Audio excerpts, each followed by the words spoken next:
La particule quantique dans un potentiel scalaire indépendant du temps. C'est l'étude d'un système physique constitué d'une particule quantique qui n'est pas libre, mais en présence d'un autre corps supposé immobile et exerçant une action sur la particule. Cette action se traduit par une énergie potentielle de la particule indépendante du temps. C'est-à-dire, l'énergie potentielle de la particule varie selon sa position par rapport à ce corps indépendamment du temps. On va se limiter au problème d'une dimension. L'énergie potentielle ne dépend alors que de l'abscisse x de la particule. La généralisation au problème de 3 dimensions ne pose pratiquement aucune difficulté. Il suffit de remplacer x par le vecteur position de la particule de coordonnées x, y, z et d'utiliser le Laplacien au lieu de la dérivée seconde par rapport à x dans l'équation de Schrödinger. L'état de la particule est décrit par la fonction d'onde psi de xt qui doit vérifier l'équation de Schrödinger suivante. IH bar d rond psi de xt sur d rond t égale moins h bar carré sur 2m d rond carré de psi sur d rond x carré plus v de x fois psi de xt. H bar est la constante de Planck et m la masse de la particule. V de x est l'énergie potentielle de la particule. On suppose qu'il ne dépend pas du temps. L'équation de Schrödinger est une équation différentielle linéaire. Alors, si ψ1, ψ2, ψ3, etc. sont des solutions de l'équation de Schrödinger, toute combinaison linéaire C1 fois ψ1 plus C2 fois ψ2 plus C3 fois ψ3 et ainsi de suite est aussi solution de cette équation. Bien sûr, les constantes C1, C2, C3, etc. sont des constantes complexes indépendantes des variables x et t. Cherchons d'abord des solutions ψn de xt de la forme φn de x fois fn de t. Là, c'est un cas particulier, car ce n'est pas vrai que toutes les solutions peuvent s'écrire sous la forme d'un produit d'une fonction de x par une fonction de t.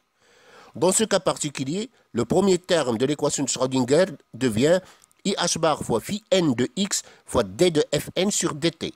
Et le deuxième terme donne moins h bar carré sur 2m fois fn de t fois d carré de φn sur dx carré plus v de x fois φn de x fois fn de t.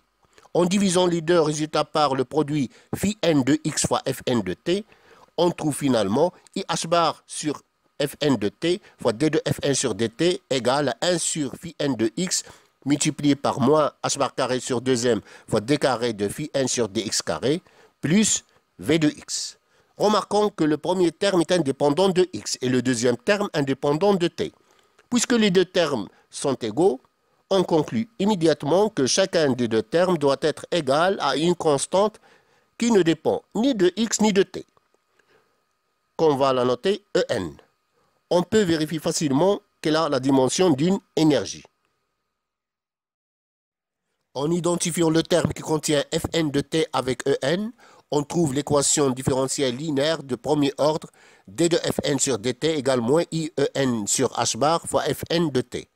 Sa solution générale est Fn de t égale à une constante grand A fois l'exponentielle de moins IENT sur h bar. Et en identifiant le terme qui contient φn de x avec En, on trouve une équation aux valeurs propres qui revient à chercher des fonctions propres φn de x et des valeurs propres En, telles que moins h bar carré sur 2m d carré de φn sur dx carré plus v de x fois φn de x égale à la valeur En fois φn de x. Sa résolution dépend bien sûr de l'expression de v de x. Cette équation aux valeurs propres s'appelle équation de Schrödinger indépendante du temps. Si on arrive à trouver les fonctions propres φn de x et ses valeurs propres En, la fonction ψn de xt est alors le produit de φn de x par l'exponentielle de moins IENT sur h bar.